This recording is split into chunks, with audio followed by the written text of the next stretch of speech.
Hello दोस्तों, स्वागत है आपका कोड कंफर्ट के चैनल पे। तो आज हम क्वेश्चन डिस्कस करने जा रहे हैं डायनेमिक प्रोग्रामिंग के ऊपर। और आज का जो हमारा क्वेश्चन होने वाला है ये भी one of the most important questions में से एक है। The question is given an integer array of size n, check if it can be partition into two parts such that the sum of elements in both parts is the same. जैसे कि हमको यहाँ पे एक array दिया हुआ है 1 5 11 5। अब हमको क्या करना है, हमको सबसेट बनाने हैं, दो सबसेट बनाने हैं। ठीक है, तो दो सबसेट क्या होंगे, जो दोनों सबसेट जो होंगे इस एरे से जो दो सबसेट निकलेगा उन दोनों का सम सेम होना चाहिए। ठीक है, जैसे कि अगर मान लीजिए मैंने ये दो सबसेट, ये तीन सबसेट पकड़ लेता हूं और इसको एक जगह दूसरे सबसेट में रख देता हूं, तो इसका टोटल सम क्या है 1 5 6 11 6 17। या इस सबसेट का सबसेट 1 का सम 17 हो गया, इसी तरह इस सबसेट का सम 5 हो गया। सिमिलरली अगर मान लो मैं इन दोनों को लेता हूं एक सबसेट में और इन दोनों को लेता हूं दूसरे सबसेट में, तो यहाँ पे आप देख सकते हैं दोनों का सम क्या क्या आ गया, एक 6 आ गया, एक 6 आ गया। यहाँ पे 5 और 1 6, और सॉरी यहाँ पे 11 है। सो यहाँ पे क्या आ गया, सो अगर मैं इन दोनों को लेता हूं तो एक 16 है और एक 6 है। ठीक है, तो इस तरह से हमको अलग अलग सम्स मिल रहे हैं दो सबसेट को अगर हम पार्टीशन करते हैं। तो अगर हम जैसे लेते हैं लेट्स से ये दो और ये, इन तीनों को एक सबसेट में लेते हैं और इसको दूसरे सबसेट में, मतलब सबसेट 1 में क्या हो गया 1 5 5 और सबसेट 2 में हमारा हो गया 11। तो इस सबसेट का सम भी 11 है, इस सबसेट का सम भी 11 है। तो हमको यही ढूंढना है वेदर ऐसा एक पार्टीशन हो सकता है कि जिससे हमारा दोनों सबसेट का जो सम होगा वो इक्वल होगा कि नहीं। ठीक है, तो अब आपको ये क्वेश्चन अगर आप समझ में आ गए तो आपको एक चीज यहाँ पे थोड़ा डाउट होगा कि यहाँ पे इसको करेंगे कैसे, क्योंकि ये थोड़ा दिक्कत वाला क्वेश्चन लग रहा है, थोड़ा डिफिकल्ट क्वेश्चन लग जरूर रहा है। यहाँ पे आप देख सकते हैं पहले आपको ये पता लगाना है कि कौन सा सबसेट को ले कौन सा सबसेट को ना ले। तो ये थोड़ा एक तरह से थोड़ा सा डिफिकल्ट लेवल पे जा रहा है क्वेश्चन। सो इस क्वेश्चन को करवाने से पहले मैं आपको एक और क्वेश्चन कराना चाहूंगा। जो क्वेश्चन होगा दूसरा, जो क्वेश्चन मैं दिखाऊंगा वो इसी क्वेश्चन का भाई है। ये आप समझ लीजिए मीडियम लेवल का क्वेश्चन है, और एक और जो भी मैं क्वेश्चन बताने वाला हूं वो इजी वर्जन है। ठीक है, तो आपस में इन दोनों का कनेक्शन है, और अगर मैं उसी इजी वाले वर्जन को मैं इंप्लीमेंट करके थोड़ा मॉडिफाई कर देता हूं तो मैं ये क्वेश्चन को सॉल्व कर पाऊंगा।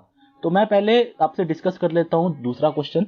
सो लेट्स से हमारे पास एक क्वेश्चन है, given a set of non negative integers and a value sum, determine if there is a subset of a given set with sum equal to the given sum. तो ये दूसरा question है।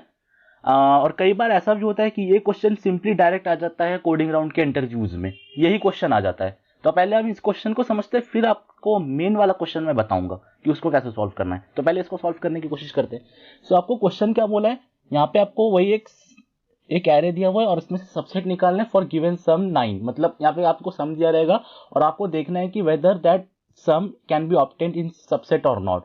सो अगर हम लोग जैसे देखते हैं, अगर मैं इस सेट में से अगर मैं सबसेट निकालूं तो मैं 3 को अगर कंसीडर करता हूं, 4 को कंसीडर करता हूं या 2 को कंसीडर करता हूं, मतलब इन तीनों को अगर मैं एक सबसेट बनाऊं तो हमारे को सम मिल जा रहा है 9। सो विच इज ट्रू, मतलब हम इस सम को अचीव कर पा रहे हैं। सिमिलरली यहाँ पे जैसे 30 दिया हुआ है, तो आप देख सकते हैं आप किसी भी तरीके से 30 ऐसे नहीं निकाल सकते। यहाँ पे डायरेक्ट एक वैल्यू 34 मिल जा रहा है आपको, लेकिन अगर आप देखें तो 12 16 21 24 आपको 6 चाहिए, लेकिन आपको 6 मिल नहीं रहा, तो यहाँ पे ये नहीं हो पा रहा। तो इसको सॉल्व कैसे करें। तो सपोज हमारे पास एक एरे दिया हुआ है 34, यही एरे ले लेते हैं। और अगर आपको याद होगा तो पिछले ही वीडियो में मैंने आपको बताया था कि नैपसैक का जो कॉन्सेप्ट होता है वो मैक्सिमम डायनेमिक प्रोग्रामिंग में आ ही जाता है। तो इसी क्वेश्चन को देखो मैं कैसे नैपसैक प्रॉब्लम से जोड़ता हूं। तो अभी नैपसैक में मतलब क्या है, 0 और 1, मतलब 0 1 नैपसैक पिछले ही क्वेश्चन में हमने बताया था। तो यहाँ पे क्या हो रहा है, या तो मैं इसको लू या तो ना लू। ठीक है, मेरे पास दो ऑप्शन है। अगर मेरे पास अभी एट करंट स्टेज में अगर एरे ऑफ आई पे हूं तो मेरे पास क्या ऑप्शन है, या तो मैं इसको कंसीडर करूं सम में या फिर नहीं करूं। अगर मैं कंसीडर करता हूं तो मेरे को ढूंढना है सम माइनस एरे ऑफ आई, और एल्स मुझे सिंपली सम के लिए ढूंढना है। देखो कैसे करते हैं। लेट्स से अभी एट करंट स्टेज में अभी ये इसको थोड़ा इंडेक्सिंग पहले दे देते हैं ताकि अच्छे से क्लियर हो जाए। ठीक है, सो लेट्स से अभी अगर मान लीजिए मेरे को सम यहाँ पे 9 दिया हुआ है। ठीक है, सो एफ ऑफ 9, और करंटली मेरा अभी स्टेज है which is I is equal to 5। मैं यहाँ पे इस बार हम लोग पिछले क्वेश्चन में हम लोग आगे की तरफ बढ़ रहे थे, इस बार हम लोग पीछे की तरफ बढ़ रहे हैं, मतलब यहाँ से चालू करेंगे और इस तरफ बढ़ेंगे, तो हमको क्या होगा, इससे हमको एक एक्स्ट्रा वेरिएबल कैरी करने की जरूरत नहीं है। ठीक है, आपने पिछले क्वेश्चन में देखा होगा, हमने फंक्शन में हम लोग बहुत सारी चीजें कैरी कर रहे थे, जैसे एक डीपी एरे तो कैरी कर ही रहे थे, साथ में अपना एरे तो कैरी वो ये तो हो गई, साथ में हम लोग एन को भी कैरी करना पड़ेगा क्योंकि हमको चेक बैठाना था आई इज इक्वल टू एन या नहीं, और साथ में हम लोग आई को भी कैरी कर रहे थे, लेकिन इस बार हम लोग आई को कैरी नहीं करेंगे, इसलिए हम लोग पीछे जा रहे हैं। सिंपली अगर आई हमारा -1 की तरफ चला गया, इसके पीछे चला गया, तो हम लोग सिंपली इसको डिस्कार्ड कर देंगे। तो अभी आप देखिए, तो अगर मैं यहां से चलता हूं तो मेरे पास अभी क्या चीज है, अभी जैसे 5 है, मैं अभी n इक्वल टू 5 पे अभी हूं करंटली मैं, तो मेरे पास क्या ऑप्शन है, या तो मैं इधर मतलब इसको या तो मैं कंसीडर करूं या फिर नहीं करूं। अगर मैं इसको कंसीडर करता हूं तो क्या मेरा आउटपुट आंसर करेक्ट आएगा कि नहीं, और अगर मैं इसको कंसीडर नहीं करता हूं तो क्या मेरा आउटपुट आंसर करेक्ट आएगा कि नहीं।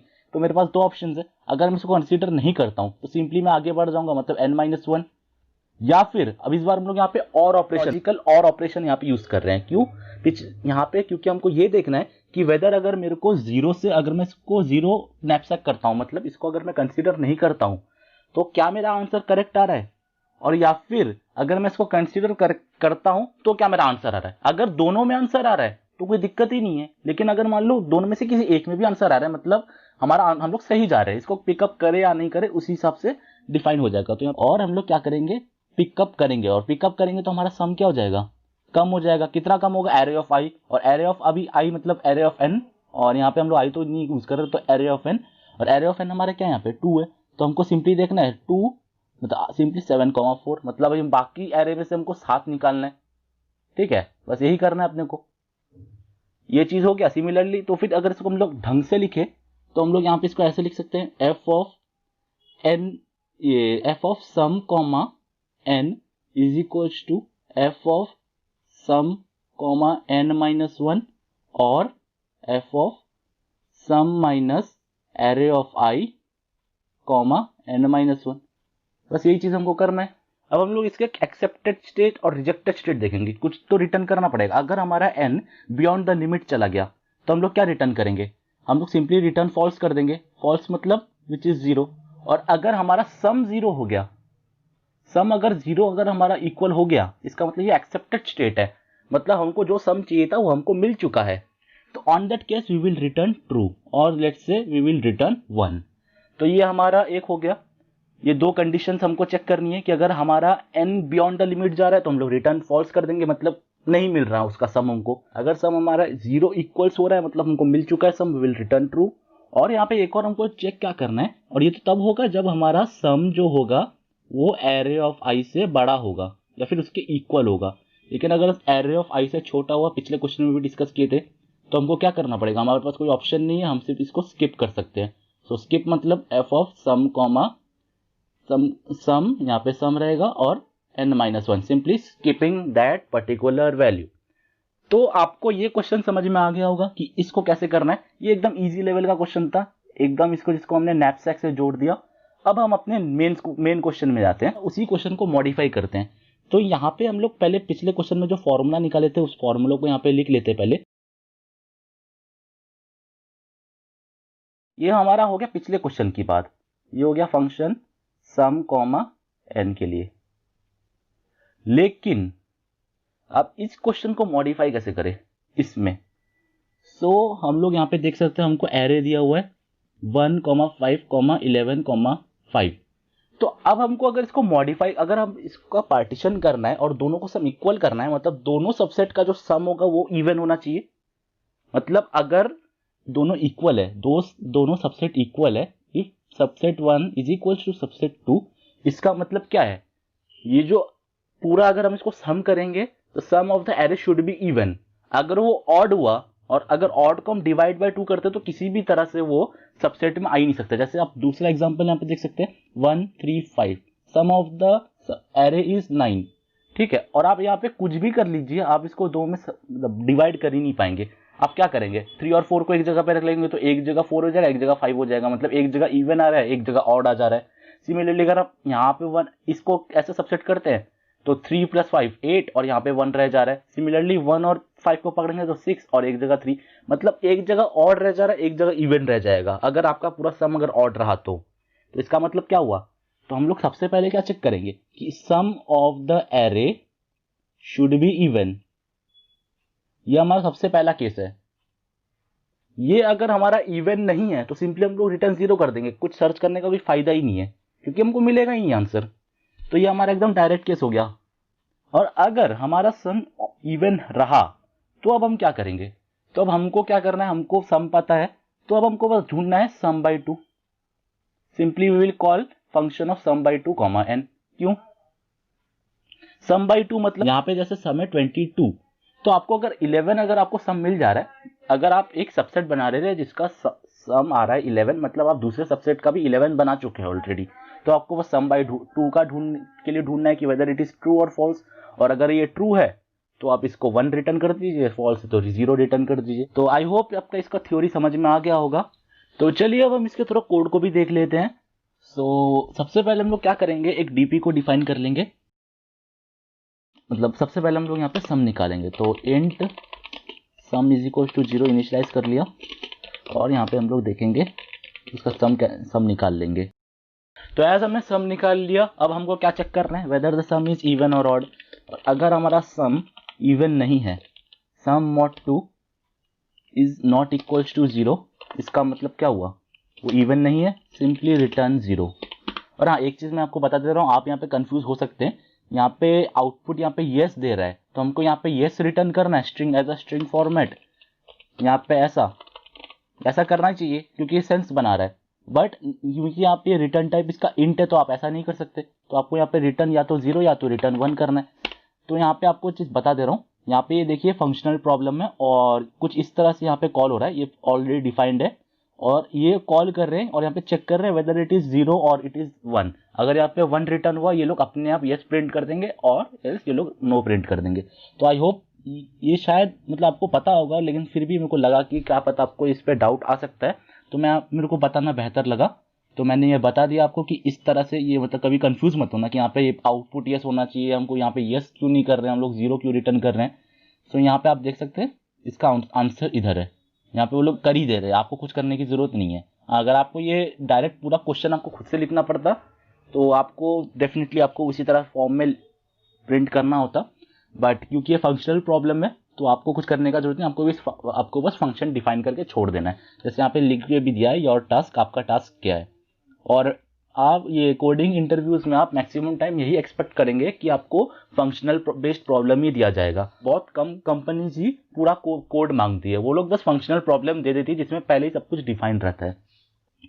तो यहाँ पे हमने रिटर्न 0 कर दिया अगर हमारा सम ऑड हुआ, और अगर हमारा सम इवन है, मतलब अगर ऑड हो गया तो रिटर्न चला जाएगा, अगर इवन है तो क्या करना है हमको, will simply return a function. यहाँ पे एक फंक्शन रिटर्न करेंगे और that function will be sum by 2 comma n minus 1, क्योंकि n हमारा जो भी हमको उसके कम से चालू करना है क्योंकि जीरो बेस्ड इंडेक्स है इसीलिए, और हमको एरे भी भेजते रहना है। सो लेट्स हम लोग इस फंक्शन को भी डिफाइन कर लेते हैं। यहाँ पे अब हमको क्या चेक करना है, सबसे पहला कंडीशन हमको क्या चेक करना था, इफ अगर हमारा सम 0 हो गया मतलब ये करेक्ट स्टेट है, वी विल रिटर्न 1। इफ हमारा n बियॉन्ड द लिमिट मतलब 0 से छोटा हो गया, विल सिंपली रिटर्न 0 फॉल्स।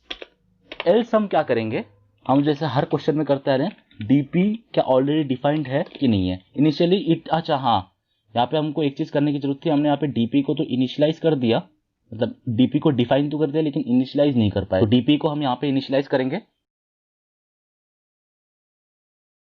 तो ये हमारा डीपी इनिशियलाइज हो गया -1 से, तो -1 नहीं है, अगर -1 नहीं है मतलब उसका आंसर आ चुका है already, so we will return simply dp of sum comma n।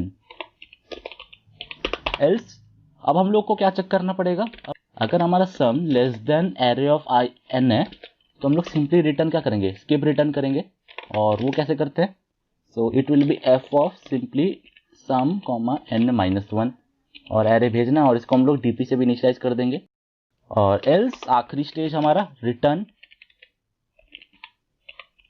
क्या रिटर्न करेंगे, सबसे पहले चेक करेंगे कि अगर इसको नहीं पिकअप करते तो क्या होगा, और अगर हम इसको पिकअप करते हैं तो क्या होगा, और पिकअप करते हैं तो एरे ऑफ n यहाँ पे माइनस हो जाएगा सम की जगह पे, और n-1 तो होगा ही और ARR हो जाएगा बस। तो चलिए एक बार इसको हम लोग कंपाइल। तो यहाँ पे हमारा आंसर तो आ चुका है फॉर सिंपल टेस्ट केस। तो आप यहाँ पे देख सकते हैं हमारा आंसर एकदम करेक्ट आ चुका है बिल्कुल। तो आई होप आपको ये क्वेश्चन एकदम अच्छे से समझ में आ गया होगा। अगर आपको नहीं समझ में आया तो आप कमेंट सेक्शन में आप अपने डाउट्स पूछ सकते हैं या फिर गिवन ईमेल आईडी पे आप क्वेरीज अपनी डाल सकते हैं। Thank you for watching this video and wish you a happy new year.